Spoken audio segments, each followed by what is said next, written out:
जय हिंद, नमस्कार।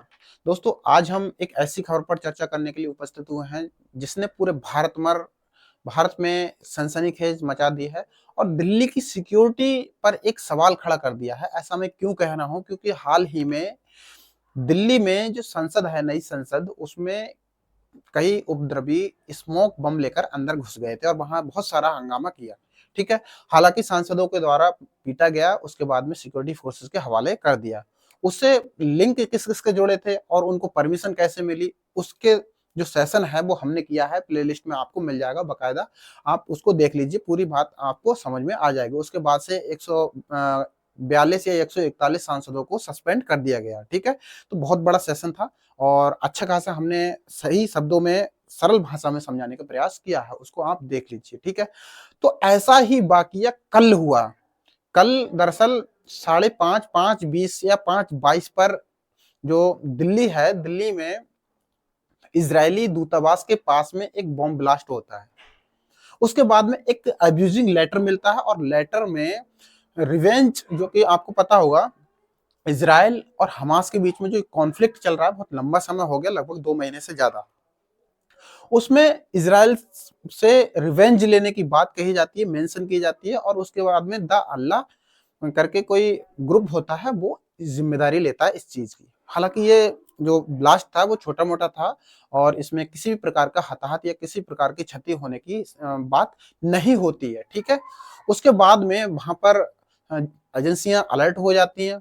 एजेंसियां वहां उसको, उस लेटर को फॉरेंसिक जांच के लिए भेज देती है, वहां उस क्षेत्र को जांच के घेरे में ले लेती हैं। लेकिन कहीं ना कहीं इस बात को, जो कि 3 लेयर सिक्योरिटी से घिरा हुआ दूतावास है, क्या सिक्योरिटी पर सवाल नहीं उठता है? तो ये जो खबर है वो अपने आप में एक सवाल भी खड़ा करती है और सनसनीखेज भी मचाती है। दरअसल ये सब जुड़ा हुआ मामला है इसराइल से। इसराइल और हमास के बीच में जो कॉन्फ्लिक्ट चल रहा है वो बहुत लंबा समय हो गया, लगभग 2 महीने से ज्यादा। ठीक है। तो ऐसे में जो इजरायली एंटी सेंटिमेंट्स हैं, वो इसराइल के जितने भी दूतावास हैं, देश में विदेश में जहां भी, या फिर ट्रेडिंग शिप हैं, या किसी भी तरीके से जो इसराइल के हित हैं, चाहे वो किसी भी तरीके से जुड़े हों, उनको चोट पहुंचाने की कोशिश कर रहे हैं। और ऐसा ही वाकया दिल्ली में भी मिला। हालांकि जो दिल्ली का ब्लास्ट है, उसमें किसी भी व्यक्ति के कोई भी नुकसान की खबर नहीं है। ठीक है। तो ये पहली बार नहीं है, ये जो मामला है वो पहली बार नहीं है। इसके बाद में, मतलब इससे पहले चाइना में भी ऐसा हुआ था, इजरायली दूतावास पे। और इंडिया में इससे पहले एक ब्लास्ट होता है यही दूतावास पे। ठीक है।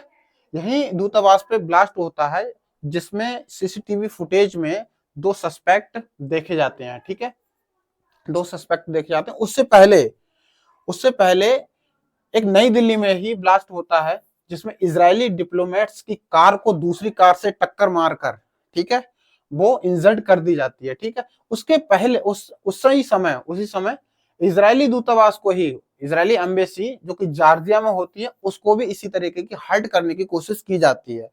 तो ऐसे जो सेंटिमेंट हैं, वो पूरी दुनिया में इसराइल के एंटी होकर काम कर रहे हैं और इसराइल को किस तरीके से चोट पहुंचाने की कोशिश कर रहे हैं। ऐसे एक हमने सेशन किया था जिसमें बताया था कि जो इसराइल लिंक शिप या फिर वेसल्स था, जो ऑयल या फिर केमिकल्स लेकर भारत की तरफ आ रहा था, जो समुद्र तट से, यानी कि भारत के गुजरात तट से 200 किलोमीटर अंदर उस पर ड्रोन द्वारा हमला किया जाता। ऐसे सभी हमलों को इसराइल जो जिम्मेदार ठहराया जाता है, वो देश है ईरान। दरअसल ईरान देश को जिम्मेदार ठहराया जाता है कि कहीं ना कहीं इस जो ऐसे कर रहा है, ये हमले कर रहा है, कहीं ईरान तो हाथ नहीं है, ईरान का तो हाथ नहीं है। ठीक है। उससे अब फरवरी में देखिए, फरवरी 2012 में नई दिल्ली में एक कार बम हमले में इजरायली सैन्य अताशी की पत्नी घायल हो गई, वो भी इसी तरीके का कोशिश की गई थी। ठीक है। तो इस सभी से भारतीय पुलिस भी यही निष्कर्ष निकाल रही है कि ईरान की जो रिवोल्यूशनरी गार्ड कॉर्प्स का हाथ तो नहीं है कहीं, जो कि दुनिया भर में इसराइल के ठिकानों के खिलाफ हमलों की श्रृंखला में से जो एक है। ठीक है। वो भी करवा रही है बार बार, चाहे वो भारत के अंदर हो चाहे वो कहीं भी हो, ठीक है। इसका श्रेय वो है वो ईरान को दिया जाता है। दरअसल में ईरान की बात करूं कि जो इजराइल है वो, उसके पीछे ईरान का हाथ किस तरीके से है, आइए उसको समझ लेते हैं, ठीक है। अब देखिए इसमें बोला गया है कि bomb blast near Israel embassy in Delhi, no staff harmed, की मतलब कोई भी स्टाफ जो है वो क्षतिग्रस्त नहीं है, और ये हमला जो है वो एम्बेसी के पास में न्यू दिल्ली में होता है, ठीक है। अब इस घेरेबंद व्यक्ति को आप देख रहे हो, इसका नाम है सैयद सॉरी कासिम सुलेमानी, ठीक है। इसका नाम है कासिम सुलेमानी, और इसका जो ये वाला व्यक्ति है इसका नाम है सैयद रजी मौसवी, ठीक है। इस सुलेमानी को आपको याद होगा कि अमेरिका के द्वारा एक ड्रोन ऑपरेशन में जो इराक है, इराक की जो सीरिया है, सीरिया में इसको मार गिराया जाता है, ठीक है। कहानी सब तभी से स्टार्ट होती है, ठीक। उसके बाद में ये जो काम जो कर रहा था, ये दरअसल इस्लामिक रिवोल्यूशनरी गार्ड कॉर्प्स का जो जनरल होता है, ये कासिम सुलेमानी। अब कासिम सुलेमानी का जो दाहिना हाथ बोला जाता है, जिसका नाम है रजवी मौसवी, सैयद रजवी मौसवी, ठीक है। ये उसका पदभार संभाल रहा होता है, जो ये काम कर रहा था होता है वही ये काम कर रहा होता है, ठीक है। तो हाल ही में इसको भी इजराइल की सेना के द्वारा सीरिया में मार गिराया जाता है, ठीक। अब ऐसे में जो ईरान है वो सीरिया से समझौता कर लेता है, वो दोनों सीरिया की सेना और ईरान की सेना जो है वो आपस में एक हो चुकी है, ठीक है। तो ये जिम्मेदारी वो है ईरान ले लेता है, और ईरान किस तरीके से लेता है, देखिए यहाँ पर ये जो मारा जाता है सुलेमानी, उसका पिक्चर है कि किस तरीके से अमेरिकी ड्रोन से हमला किया जाता है इसके कॉनवॉय पे, ठीक। इसका बगदाद से पूरा का पूरा जो इलाका है वो ड्रोनों से धमाका किया जाता है धड़ल्ले से, ठीक है। उसके बाद में अब देखिए किस तरीके से ईरानी मिलिट्री है वो, जो इजराइल के पीएम हैं बेंजामिन नेतन्याहू, उसका एक क्लिप जारी करती है, जो कि मैंने बताया था जो सुलेमानी का जो करीबी था रजवी, ठीक है, मौसवी, सॉरी रजी मौसवी, उसको ये जो इजराइल है उसने मार गिराया अभी हाल ही में। अब उसका रिवेंज करने के लिए, इजराइल का रिवेंज करने के लिए ईरानी जो सेना है, ईरानी मिलिट्री है, उसने एक एनिमेटेड वीडियो जारी किया, और उस वीडियो में क्या था कि जो इजराइल के पीएम हैं नेतन्याहू जी, उनको मर्डर, उनकी हत्या करते हुए उसमें दिखाया गया है।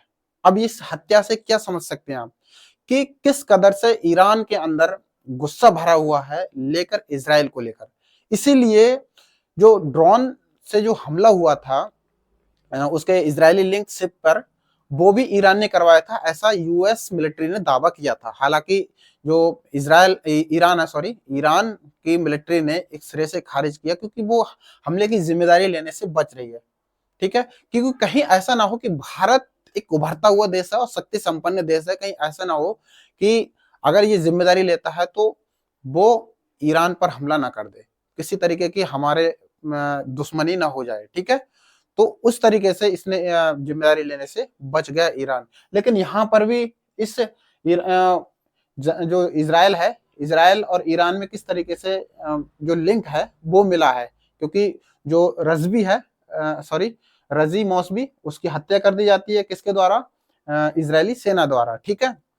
तो उसी के बाद में उसी की जो एंटी करते हुए ईरानियन मिलिट्री शेयर करती है एक एनिमेटेड क्लिप, जिसमें बेंजामिन नेतन्याहू को असिस्न जो कि मतलब एक एनिमेटेड हत्या करते हुए दिखाई देता है, ठीक है। उसमें क्या है, नेतन्याहू की हत्या की जाती है। तो इन सभी बातों से ऐसा ही लगता है कि इजराइल के जो एंटी सेंटिमेंट है अब पूरी दुनिया में फैल चुका है। किस तरीके से जो ईरान है, ईरान खुद भी नहीं लड़के वो, बल्कि जितने भी इस्लामिक कंट्रीज है उनको एक साथ ला रहा है, चाहे वो हौती रिवेंज हो, चाहे वो मतलब दूसरा हो, ठीक है, यानी कि हिजबुल्लाह, ठीक। तो ये तीनों ही इसमें एंटी सेंटिमेंट भर दिया है इजराइल के खिलाफ, ठीक है। तो इजराइल के खिलाफ हौती ने तो सीधा सीधा धमकी दी है कि इजराइल का जो भी जहाज जाएगा रेड सी से, ठीक, उसको हम नहीं जाने देंगे, उस पर अटैक करेंगे, उसको मार गिराएंगे, ठीक। तो चलिए, इन सभी से यही होता है कि जो ईरान है वो किस तरीके से अपने अंदर कट्टरता ला रहा है, और कहीं ना कहीं ये इजराइल पर जो एंटी विरोधी होते जा रहे हैं सारे के सारे इस्लामिक स्टेट। ठीक है, अब देखिए देखिए इसमें यही बोला था, ये मैंने जो अभी बताया था कि यूएस की जो स्ट्राइक थी उसमें इराक मतलब जो कासिम सुलेमानी है वो कमांडर होता है, वो मारा जाता है। ठीक है, अब देखिए बात आती है जहां से शुरू की थी हमने वहीं पर बात आके रुक जाती है कि मैंने शुरुआत में बोला था कि दिल्ली की सिक्योरिटी पर सवाल, थ्री लेयर। अब थ्री लेयर कैसी होती है वो आइए समझते हैं कि जो दूतावास है उसकी थ्री लेयर सिक्योरिटी इस तरीके से होती है। सबसे पहली लेयर जो होती है वो दिल्ली पुलिस की होती है, उसके बाद में सीआईएसएफ यानी कि जो इंडस्ट्रियल फोर्सेस होती है, जो कि इंडस्ट्रियल एरिया की सिक्योरिटी करती है, मेट्रो में मिलती है, एयरपोर्टों में मिलती है। ठीक है, उसके बाद में ये संसद पर भी सिक्योरिटी संभालती है। हाल ही में हमने जो अभी वीडियो जारी किया था जिसमें हंगामा हुआ था और बहुत सारे सांसदों को निलंबित कर दिया था, तो उसमें भी जिम्मेदारी अब सीआईएसएफ को मिल गई है। ठीक है, उसके बाद में कमांडोज की सिक्योरिटी रहती है। तो इस तरीके से होती है थ्री लेयर सिक्योरिटी। बहुत टाइट सिक्योरिटी में ये ऐसा हो जाना अपने आप में सवाल छोड़ जाता है। तो आइए अब जब किसी इससे रिलेटेड कोई पॉइंट मिलता है तो आपके सामने वीडियो लेकर उपस्थित हो जाएंगे। यदि आपको वीडियो पसंद आई हो तो चैनल को शेयर, सब्सक्राइब और लाइक वीडियो को जरूर करें। जय हिंद, जय भारत।